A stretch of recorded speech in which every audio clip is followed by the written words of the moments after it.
Hello, bonjour, namaste, ni hao, and ohio, everybody. What is going on? It is Gail here. Welcome back to the YouTube channel once again for another Danmachi Season 5 video. And today we are here to talk about the skipped content for Episode 6. And this one is going to be a very good one, in my opinion, because I have a lot to talk about when it comes to the skipped content for Episode 6. So, of course, if you guys going to enjoy this video, leave a like down below, subscribe to the channel for more content, and let me know in the comment section down below what did you guys think about the episode if you are a light novel reader, or if you are rereading or reading light novel volume 17 as and when the anime is airing. What did you guys think? If you guys think I missed out on anything, put it in the comment section down below. And of course, one thing to mention, I should say two things to mention before we get into the video is, number one, if you want to mention anything about the light novels to come, light novels to come, and of course contents to come for the anime that hasn't aired yet, make sure to spoiler tag it so that people aren't going to, don't get spoiled, or aren't going to get spoiled in the comment section down below, because a lot of you guys don't want to be courteous. Make sure to be a little bit courteous and let people, get a bit of a warning that they're probably going to be reading something spoiler related before before they carry on in the comments, right? Because of course a lot of people like to read the comments as well and see what everybody's opinion is like in the comment section down below. And the second thing to mention is that today we're back on Assetto Corsa and we are driving the Mazda RX-7, my personal favorite car, and we are on the Tokyo Expressway. So stick around, let's drive, and let's talk about the skipped content in episode 6. Now, before we get in, actually, one thing I want to do is, it doesn't do the pop-up headlights. Damn it. I really wanted the pop-up headlights to come. But anyways, let's obviously get things underway, and let's drive.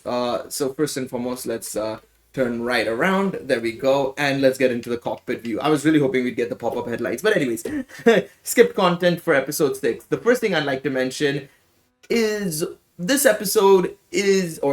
video, I should say, covering episode 6 is going to be a short one because there wasn't any skipped content.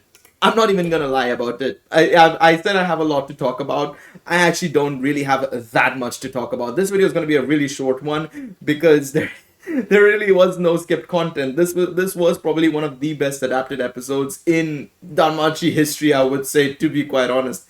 Realistically, nothing was skipped. If anything, they actually changed around a lot of the scenes, and I spoke about this in my breakdown video and my reaction as well, is that they moved around a lot of the scenes to make the adaptation better, which was the right decision as well. I think they actually did do it for the right decision. So I think they absolutely nailed it in that sense. I think they really did nail it in that sense. I'm very, very happy that they did so. Of course, I know a lot of people may feel otherwise potentially, right? When it comes to, moving around scenes, a lot of people want 1:1 stuff and everything. But you have to remember, animation and anime in general is very different to, of course, what you're reading. It's a very different thing.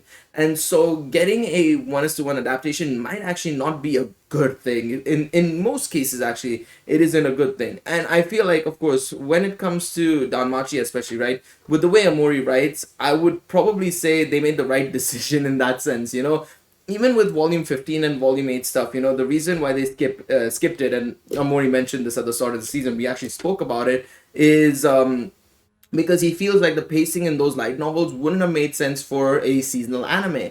And he's right on that, technically, because you're having a chapter dedicated to each character. Not many people would be that interested in that, especially, 5 seasons in, and us getting a, mini story about Aina, for example, and her past is like, well, no, we want to get into the action. The main character is Belle and stuff. I think if they do a side season for that sort of content, they could have easily done that as well. That is probably what I would have recommended if they didn't want to do it in season, right? If they didn't want to do season 5 at the very beginning, you have volume 15 content, well, do it in a separate season, do it in a previous season, kind of like how Slime Diaries exists for reincarnated as the slime and stuff, right? I think that would have been way, way better. That being said, though, and I took a bit of a detour there, I think, them changing around the stuff in this episode made a lot of sense. And I'm glad that they did, because it just helps the anime onlys learn and, understand the anime a little bit better. And that's what they need to do. They just need to make it a little bit more understanding for anime onlys and make it make sense. Now, you might be wondering what exactly changed. If you didn't watch my breakdown video, you probably are wondering what exactly changed. Well, in the light novel, we obviously had everything at the very beginning happen as it was. Freya met Belle for the first time in a room and everything. That happened in the anime as well, right? The changes start to happen when obviously the first scene happens right after Freya meets Belle, and that is the Aina scene. In the light novel, it actually happens a little bit later. Oh, sorry, it's the other way around. My bad. I misspoke there. In the light novel, the Aina scene happens first, but in the anime, the Urano scene happens first. And honestly, the Urano scene being first makes sense because obviously when they're discussing about how the charm works and everything, it gives the anime only a better understanding of what exactly is going on in Orario. Obviously, the one thing that you want to talk about, of course, when it comes to helps the anime only understand better, is of course the situation with Freya saying oh she's charmed everybody, and then Urano saying, well, I can't do anything about it, well, tough shit kind of thing, and Freya leaves, and then Fels appears. Urano says, well, you've been charmed, so if I make a misstep in any way against Freya, you will immediately tell on me. And that specific line by Uranus is super important because in the light novel, because that scene happens later, you don't understand how Aina is caught by Freya. You really don't. There's because she hasn't had the time to, of course, tell on herself about what she's doing. But in the anime, it makes a lot of sense because you see Misha looks over her head and realizes that Aina's doing something that she isn't supposed to do, whereas in the light novel it was like, oh, Freya just comes out of nowhere. The Misha thing doesn't even happen in the light novel, so that's an additional change they made, or an addition they made to the anime that works exceptionally well. So again, credit where it's due to the animation team for making that addition of Misha in the anime. Helps people understand better, and obviously making the change of having the Urano scene happen before the Aina scene happen. Chef's kiss. I love it. I absolutely loved it. It made a lot of sense for the anime. Now, one thing I will say outside of that as well is, of course, they did still skip out on some dialogue and, of course, some descriptive scenes, I would say. But for the most part, it was very minor, I feel like, because either they're saving it for something big, or they're waiting for a later episode to talk about it a little bit more in detail. And I'll explain what I mean by that. So the first thing that I'd like to talk about in terms of skipped scenes in some way, shape, or form is the Folk Wagner battle, basically, right? And this is where I will say they kind of were a little bit less showy when it came to the executives going up against Belle. In the light novel, it was also short. It wasn't that long in the light novel either. It was about an extra paragraph, I would say, that they were a bit descriptive in the light novel, but it also mentioned like how the executives fought and their moves and stuff. They didn't really show that in the anime, and I was initially thinking that, oh, they want to save it up for the big final battle, right? They want to save the moves and everything for the final battle. Fair enough. But then I was like, well, they kind of already showed some of it off during the, hostess of fertility stuff and everything in episode 4. So, like, there was no reason not to. So, I guess the only explanation for that is time. And I'll talk about time a little bit later on. And, the whole thing of, like, they have to kind of deal with, basically the fact that, there's only so much they can do in a 24-minute time span, right? So, I think that is probably one of the things I want to talk about for sure. I've never come down this way, by the way. That's why I'm a bit lost. I will say this. I'm a bit lost because of that. All right, let's turn around. I guess they want us to turn around because they haven't created the roads for.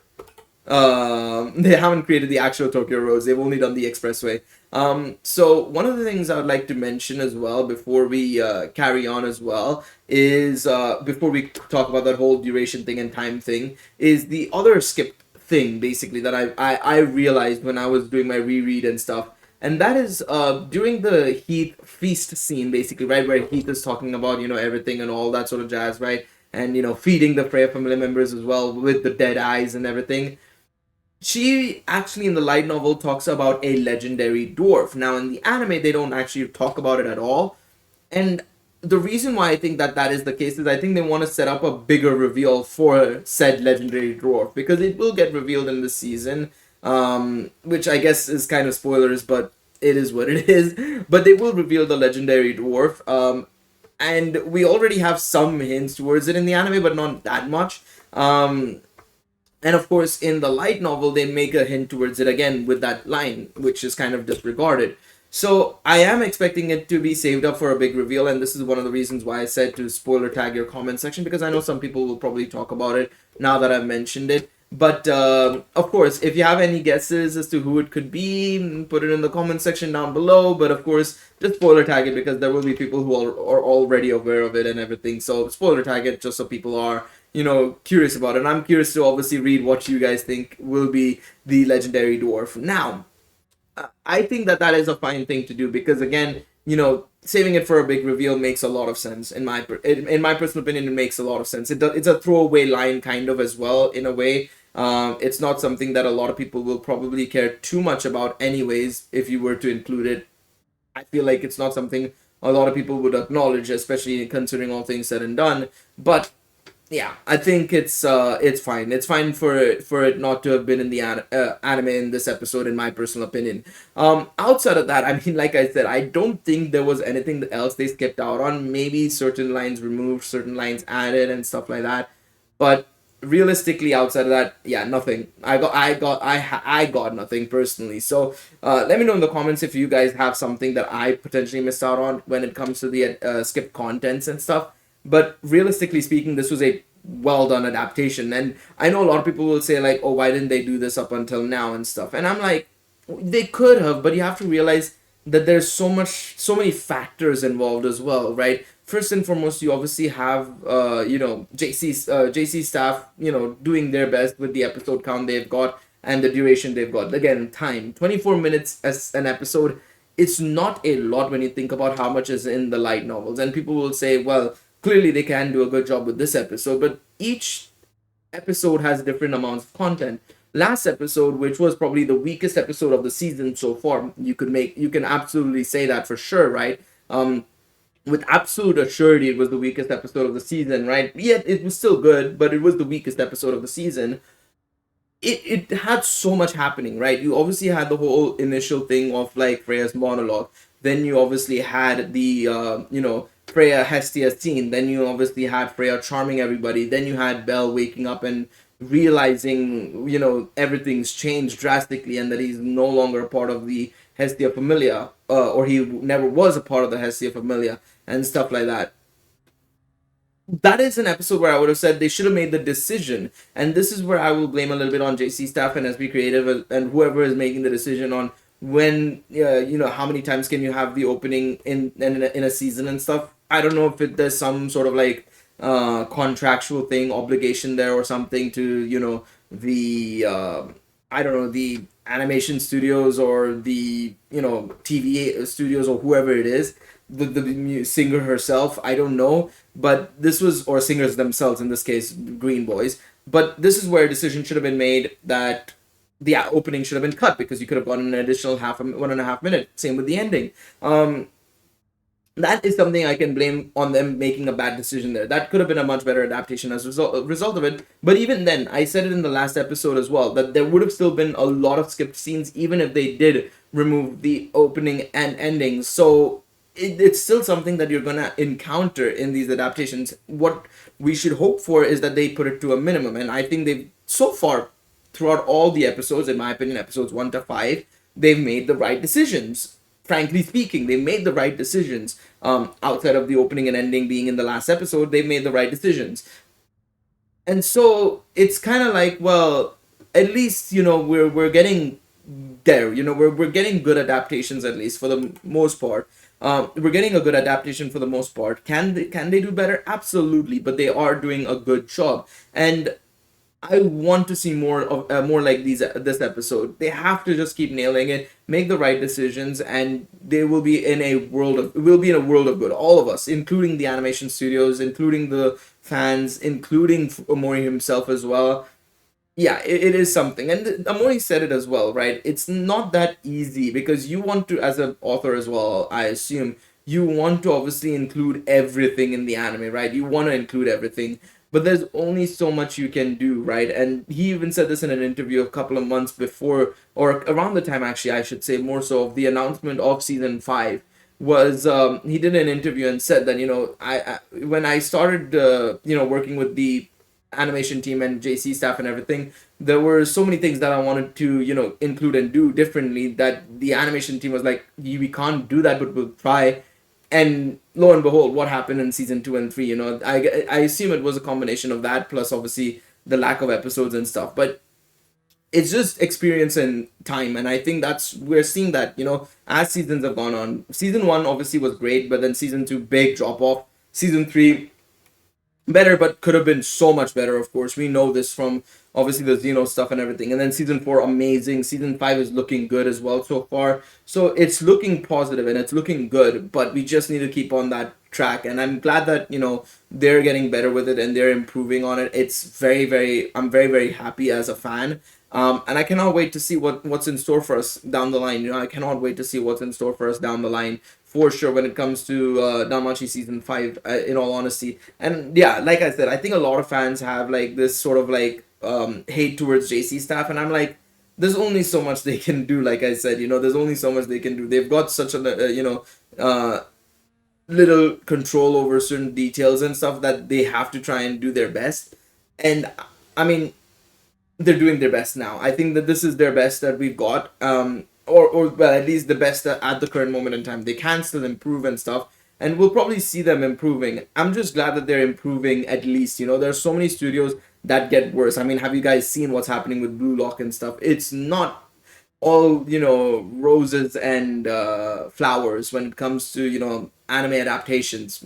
Always, Promised Neverland season 2, obviously we knew the anime was following a very bad manga ending anyways, unfortunately. But then, of course, you would still hope that at least up until where it is good, they would adapt it being good. But then, yeah, you know what happened, of course, if you watched Promised Neverland season 2. So we'll have to just wait and see, of course, right? I'm just glad that they are wanting to back the season. They're big fans, it seems like, as well. And we'll talk about the extra details and stuff in a separate video, of course, right? They have made a video talking. They have made the tweets and stuff already. Amori's made the thread. I will be going over that in a separate video, but let me know what you guys think in the comment section down below. Thank you guys so much for watching this video. Of course, if you guys enjoyed it, remember to leave a like down below, subscribe to the channel for all that sort of good stuff, and let me know your thoughts in the comment section down below, and I will see you guys in the next one. Take it easy, everybody. Bye bye.